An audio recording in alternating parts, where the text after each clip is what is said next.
Assalamualaikum warahmatullahi wabarakatuh.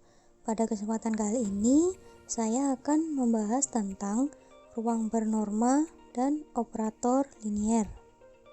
Yang akan kita bahas adalah definisi ruang bernorma, definisi ruang Banach, definisi seminorm, definisi operator linier, definisi inverse linier, definisi operator linier terbatas, definisi operator kontinu, dan juga soal-soal berikut pembahasan terkait. Definisi ruang bernorma. Ruang bernorma adalah ruang vektor yang dilengkapi dengan suatu norma. Misalkan, X suatu ruang vektor atas lapangan K. Norm pada X didefinisikan sebagai fungsi norm, yaitu X menuju ke R atau bilangan real yang memenuhi N1, yaitu norm X itu positif. N2, norm X sama dengan 0 jika dan hanya jika X-nya 0. N3, norm alpha X itu sama dengan mutlak alpha dikalikan dengan norm X. Yang terakhir adalah N4, yaitu norm X plus Y itu kurang dari sama dengan norm X plus norm Y, dimana XY itu elemennya X dan alpha itu elemennya K. Nah, pasangan X dengan norm ini dinamakan ruang bernorma. Ruang Banach. Ruang Banach adalah ruang bernorma yang lengkap, dimana di sini kita harus membuktikan setiap barisan Cauchy dalam ruang tersebut konvergen. Soal dan pembahasan pertama. Berikut contoh metrik yang bisa diinduksi dari norm. Pertama di R. Perhatikan norm pada R yang didefinisikan sebagai norm X itu sama dengan mutlak X. Untuk semua X di R, maka metrik yang diinduksi dari norm ini adalah dx, y sama dengan norm X min Y itu sama dengan mutlak X min Y. Untuk semua XY di R. Yang kedua di R pangkat N. Kita definisikan X itu sama dengan eta 1, eta 2 hingga eta N di R pangkat N, dan Y si 1, si 2 hingga si N di R pangkat N. Definisikan metriknya dx, y itu adalah akar dari mutlak eta 1 min si 1 kuadrat dijumlahkan hingga eta n min si n kuadrat yang diinduksi dari norm X itu sama dengan sigma eta I mutlak eta I kuadrat. Setelah itu masih dipangkatkan setengah, maka dx, y itu sama dengan norm X min Y, yaitu akar dari penjumlahan mutlak eta 1 min si 1 kuadrat hingga mutlak eta n min si n kuadrat. Contoh metrik yang tidak bisa diinduksi dari norm. Pertama di R. Perhatikan norm pada R yang didefinisikan sebagai dx, y itu sama dengan 0 jika x sama dengan y. Akan sama dengan 1 jika x tidak sama dengan y. Misalkan matriks ini diinduksi dari norm di R, maka norm x min y itu sama dengan dx, y. Kita ambil x sama dengan 7, y sama dengan 4, z itu sama dengan x min y, maka hasilnya adalah 3. Norm z itu sama dengan norm x min y sama dengan dx, y. Maka norm 7 min 4 itu sama dengan d 7, 4. Hasilnya yaitu norm 3 sama dengan 1, karena ya 7 tidak sama dengan 4. Selanjutnya kita ambil alfa sama dengan 2. Maka alfa x nya tadi nilainya 7 itu sama dengan 14, dan alfa y nya 4 itu sama dengan 8. Norm alfa z itu sama dengan norm alfa dikalikan dengan X min Y itu sama dengan norm alpha X min alpha Y sama dengan D alpha X, alpha Y.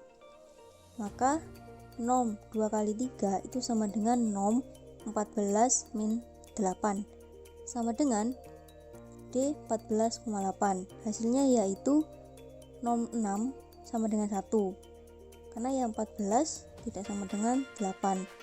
Tetapi norm 6 itu kan sama dengan norm 2 kali 3, itu bisa dirubah bentuknya sama dengan mutlak 2 dikalikan dengan norm 3 karena normnya itu di R.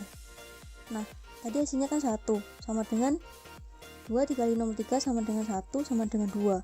1 tidak sama dengan 2. Ini kontradiksi. Oleh karena itu metrik ini tidak diinduksi dari norm. Yang kedua adalah di R pangkat N. Nah faktanya metrik D yang diinduksi oleh norm pada ruang bernorma X itu memenuhi 1. Dx plus A, Y plus A itu sama dengan Dx, Y. Yang kedua, D alpha X, alpha Y itu sama dengan mutlak alpha dikalikan dengan Dx, Y.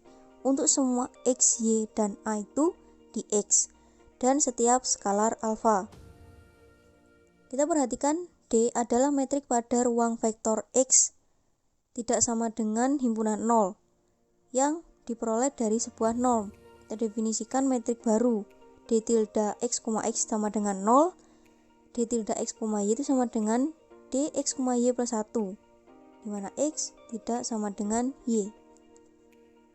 Untuk setiap A di X, D tilde X plus A, Y plus A itu sama dengan Dx plus A, Y plus A plus 1 sama dengan Dx, Y plus 1. Kenapa seperti itu? Karena Dx plus A, Y plus A itu sama dengan Dx, Y. D diinduksi oleh norm sehingga kita dapatkan D tilde X, Y. Dan untuk setiap skalar alfa, D tilde alpha X, alpha Y itu sama dengan D alpha X, alpha Y plus 1 sama dengan mutlak A dikalikan dengan D X, Y plus 1. Itu tidak sama dengan mutlak alpha Dx, Y plus 1 untuk semua alfa sama dengan mutlak alfa dikalikan D tilde X, Y. Jadi D tilde tidak memenuhi kondisi 2. Oleh karena itu D tilde itu tidak dapat diinduksi dari suatu norm. Definisi semi-norm. Misalkan X ruang vektor atas lapangan K. Suatu pemetaan P X menuju R atau bilangan real disebut semi-norm jika memenuhi N1 Px lebih besar dari sama dengan 0. N3 P alpha X itu sama dengan mutlak alpha dikalikan dengan Px. N4 Px plus Y kurang dari sama dengan Px plus Py untuk semua X, Y di X dan untuk semua alpha di K. Fungsi P selalu bersifat positif. Nah, jika P memiliki sifat Px sama dengan 0 atau punya sifat N2 ya, memenuhi N2 yang berakibat X sama dengan 0, maka P adalah norm. Soal dan pembahasan kedua. Misalkan P semi-norm pada ruang vektor V. Mungkinkah terdapat X1, X2 di V sehingga X1 tidak sama dengan X2 namun Px1 itu sama dengan Px2. Kita ambil V sama dengan R pangkat 2. Definisikan Px, Y itu mutlak X untuk semua XY di V atau R kuadrat. P itu ya adalah semi-norm pada V. Kita ambil X1 2,3 dan X2 2,4. Nah, di sini terlihat bahwa X1 tidak sama dengan X2. Tetapi Px1 sama dengan P2,3 itu sama dengan mutlak 2 sama dengan 2. Px2 itu sama dengan P2,4 sama dengan mutlak 2 sama dengan 2. Sehingga Px1 itu sama dengan Px2. Jadi ada kemungkinan bahwa ada seminom P pada ruang vektor V, sehingga X1 dan X2 di V, di mana X1 tidak sama dengan X2, tetapi Px1 sama dengan Px2. Yang kedua, kita definisikan V sama dengan RAP sebagai ruang dari semua fungsi terintegral Riemann dengan penjumlahan dan perkalian skalar biasa. Misalkan P itu adalah V menuju ke R atau bilangan real, merupakan pemetaan PF sama dengan integral AB mutlak F dx. Maka P adalah seminom pada V. Misalkan Fx itu sama dengan 1 untuk X di himpunan tutup buka A, B, dan sama dengan 0 untuk X sama dengan B, dan Gx itu sama dengan 1 untuk X sama dengan A, dan sama dengan 0 untuk X di himpunan buka tutup A, B. Di sini terlihat jelas bahwa F tidak sama dengan G, tetapi PF itu sama dengan integral AB mutlak F dx itu sama dengan integral AB dx sama dengan B min A, dan PG itu sama dengan integral AB mutlak G dx itu sama dengan integral AB dx sama dengan B min A, sehingga PF itu sama dengan PG.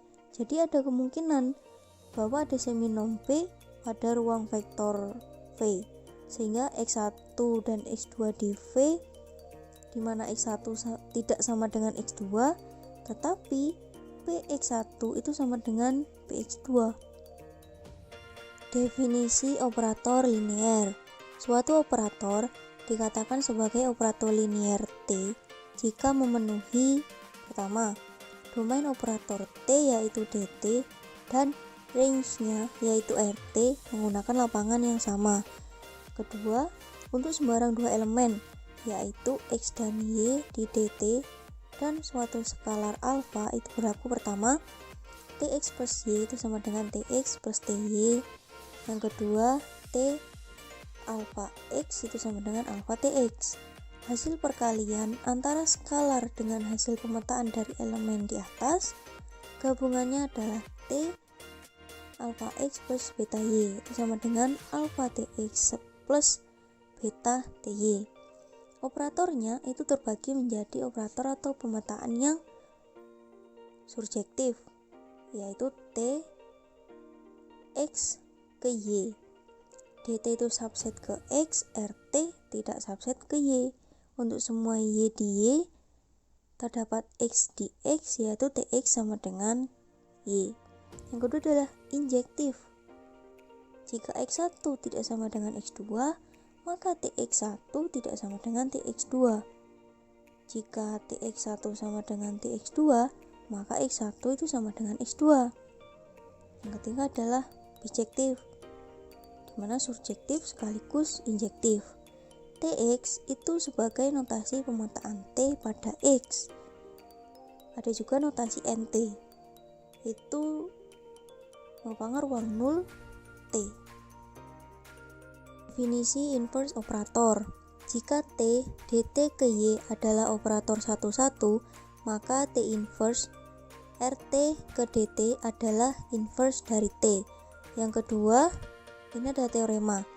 Misalkan X dan Y adalah ruang vektor atas lapangan yang sama. Misalkan T adalah operator linier dengan domain dt subset ke X, dan range-nya RT itu subset Y. T inverse RT ke dt itu ada jika dan hanya jika Tx sama dengan 0. Jika Tx sama dengan 0, maka X sama dengan 0. Yang kedua, jika T inverse-nya ada, maka T inverse adalah operator linier. Yang terakhir, jika dim dt sama dengan n kurang dari tak hingga dan T inverse ada, maka dim RT itu sama dengan dim DT. Definisi operator linier terbatas. Misalkan X, Y ruang norm dan T dt ke Y merupakan operator linier, di mana dt subset X. Operator T terbatas jika terdapat suatu C lebih besar dari 0, sedemikian sehingga norm Tx itu kurang dari sama dengan C dikalikan dengan norm X untuk semua X di dt, di mana Tx di Y. Kita perhatikan persamaan pertama, di mana dalam bentuk pembagiannya diperoleh bahwa norm Tx per norm X itu kurang dari sama dengan C, di mana X tidak sama dengan 0. Hal ini menunjukkan bahwa C haruslah merupakan supremum dari norm Tx per norm X dengan mengambil domainnya adalah dt sama dengan himpunan 0. Katakanlah C sama dengan norm T, sedemikian sehingga norm T sama dengan sub norm Tx per norm X, di mana X di dt dan X tidak sama dengan 0. Nah, norm X itu dikatakan sebagai norm dari operator T. Jika domain dt sama dengan himpunan 0, maka kita dapat mendefinisikan norm T sama dengan 0. Sedemikian sehingga T sama dengan 0. Karena C sama dengan norm T, maka diperoleh norm Tx itu kurang dari sama dengan norm T dikalikan dengan norm X. Definisi operator kontinu. Operator T dt ke Y dikatakan kontinu di X0 anggota dt jika untuk setiap bilangan epsilon lebih dari 0 terdapat bilangan delta lebih dari 0, sehingga berlaku norm Tx min Tx0 itu kurang dari epsilon untuk setiap X anggota dt dengan norm X min X0 itu kurang dari delta. Nah, di sini operator T itu sembarang operator, tidak harus linier. Dan dt-nya itu subset X dan Y ruang bernorma. Soal dan pembahasan ketiga. Misalkan T, X ke Y adalah operator linier terbatas. Akan ditunjukkan jika terdapat B lebih dari 0 sehingga norm T lebih dari sama dengan B dikalikan dengan norm X untuk semua X di X, maka T inverse Y ke X ada dan terbatas. Pertama, misalkan X1 dan X2 di X, sedemikian sehingga Tx1 sama dengan Tx2. Tx1 min Tx2 itu sama dengan 0 karena T linier. Berdasarkan kondisi yang diberikan, terdapat konstanta positif B, sedemikian sehingga norm Tx1 min X2 lebih dari sama dengan B dikalikan dengan norm X1 min X2. Maka norm X1 min X2 itu kurang dari sama dengan 0. X1 min X2 sama dengan 0. X1 sama dengan X2. Maka T injektif atau one to one, sehingga T inverse ada. T inverse RT ke dt ada jika dan hanya jika Tx sama dengan 0. Jika Tx sama dengan 0, maka X sama dengan 0. Nah, di sini sebaliknya dari yang tadi. Kita misalkan T inverse-nya ada, maka Tx1 sama dengan Tx2. Jika Tx1 sama dengan Tx2, maka X1 sama dengan X2. Untuk semua X1 dan X2 di X. Misalkan X2 sama dengan 0, maka Tx1 sama dengan 0. Jadi X1 sama dengan 0 untuk semua X1 di X. Pada masalah yang diberikan, Tx sama dengan 0. 0 sama dengan norm TX lebih besar dari sama dengan B dikalikan dengan norm X. Maka B dikalikan dengan norm X itu kurang dari sama dengan 0. Norm X itu sama dengan 0. Maka X sama dengan 0. Oleh karena itu, T inverse-nya ada. Dan T inverse itu sama dengan Y ke X. Dimana Y adalah RT dan X-nya DT. Akan dibuktikan bahwa T inverse terbatas. Karena RT tadi sama dengan Y, kita misalkan Y sama dengan TX, maka T inverse Y sama dengan X. B dikalikan dengan norm T inverse Y itu kurang dari sama dengan norm TX. Norm T inverse Y itu sama dengan norm X kurang dari sama dengan 1 per B dikalikan dengan norm TX. Nah, norm TX-nya itu kita ganti dengan Y. Maka kita dapatkan norm T inverse Y itu kurang dari sama dengan 1 per B dikalikan dengan norm Y. Oleh karena itu, T inverse terbatas. Maka dari keduanya terbukti bahwa T inverse itu ada dan terbatas. Sekian dan terima kasih. Mohon maaf apabila terdapat banyak kesalahan kata dan juga pembahasan. Saya akhiri. Wassalamualaikum warahmatullahi wabarakatuh.